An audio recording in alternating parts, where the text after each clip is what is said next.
दिल्ली में 31 अक्टूबर 2023 को जिन 10,792 civil defence volunteers की नौकरी खत्म कर दी गई थी, उनके लिए एक बहुत ही अहम खबर है। दिल्ली के उपराज्यपाल ने दिल्ली होमगार्ड में 10,285 लोगों की भर्ती को मंजूरी दे दी है और उपराज्यपाल ने यह निर्देश दिया है कि इसमें सिविल डिफेंस वॉलंटियर्स को तरजीह दी जाए। तरजीह कैसे दी जाए?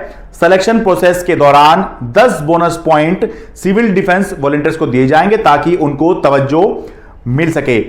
वैसे तो यह खबर सभी के लिए है जो लोग भी होमगार्ड में अप्लाई करना चाहते हैं, होमगार्ड के तौर पर नौकरी पाना चाहते हैं, उन सब के लिए है। लेकिन सिविल डिफेंस वॉलंटियर्स के लिए खास तौर से खबर इसलिए अहम है क्योंकि 31 अक्टूबर को दिल्ली में सिविल डिफेंस वॉलंटियर जो 10,792 सिविल डिफेंस वॉलंटियर हैं, जिनमें ज्यादातर लोग दिल्ली की बसों में बस मार्शल के तौर पर तैनात थे, उनकी नौकरी ये कहकर खत्म कर दी गई थी कि एक तो इनकी जो नियुक्ति हुई है वो ठीक तरीके से नहीं हुई है और जो तैनाती की जा रही है, जो काम इनसे लिया जा रहा है वो इनके लिए नहीं है, वो उस काम के लिए सिविल डिफेंस वॉलंटियर नहीं होते हैं। यह कहा गया कि सिविल डिफेंस वॉलंटियर केवल आपदा के समय में ही इस्तेमाल किए जा सकते हैं, इनकी सेवाएं आपदा में ही ली जा सकती है, जैसे कि कोरोना एक महामारी हो गई, एक आपदा है, बाढ़ आ गई, इस तरह की चीजों के लिए ये होते हैं, जबकि इनको बस मार्शल के तौर पर तैनात किया गया।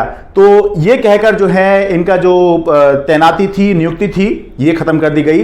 तो अब दिल्ली के उपराज्यपाल और दिल्ली के मुख्यमंत्री दोनों इस बात पे सहमत थे कि इनकी आजीविका पर असर नहीं पड़ना चाहिए और इनके अनुभव का भी फायदा उठाना चाहिए। तो दोनों का ये कहना था कि जो होमगार्ड की भर्ती हो रही है, इनको ही होमगार्ड के तौर पर भर्ती कर लिया जाए ताकि इनकी नौकरी भी ना जाए और इनके अनुभव का फायदा भी मिल जाए। तो अब जो है उपराज्यपाल ने ये निर्देश दे दिए हैं कि इनको तरजीह मिलेगी, 10 बोनस पॉइंट इनको दिए जाएंगे सिलेक्शन प्रोसेस के दौरान। 25,000 रुपए प्रति महीने का इनको वेतन दिया जाएगा। लेकिन दो बहुत अहम बात हैं जो बदलाव हुए हैं।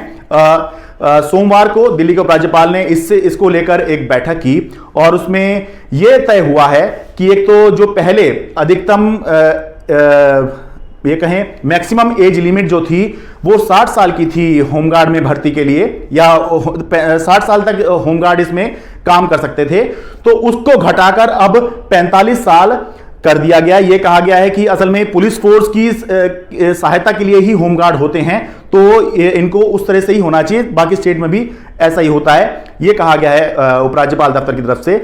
और दूसरा, इसमें जो मिनिमम क्वालिफिकेशन शैक्षणिक योग्यता जो पहले केवल 10वीं तक होना अनिवार्य था, अब उसको बढ़ाकर 12वीं कर दिया गया है। और यह कहा गया है कि क्योंकि दिल्ली पुलिस में भर्ती के तौर पर आपको अगर कांस्टेबल की भर्ती भी होनी है तो उस भर्ती के लिए भी आपको 12वीं पास होना अनिवार्य है, तो दिल्ली होमगार्ड में भी आपको भर्ती के लिए 12वीं पास होना अनिवार्य है। यह बताया गया है कि इसके लिए 2 तरह के टेस्ट होंगे। एक फिजिकल टेस्ट है जिसका नाम दिया गया है physical measurement and efficiency test, और इसके बाद में एक कंप्यूटर बेस्ड एंट्रेंस टेस्ट होगा। तो सबसे पहले एक विज्ञापन अभी निकलेगा इस रिक्रूटमेंट के लिए, इस भर्ती के लिए, और उसके बाद physical measurement and efficiency test होगा और उसके बाद फिर कंप्यूटर बेस्ड टेस्ट होगा।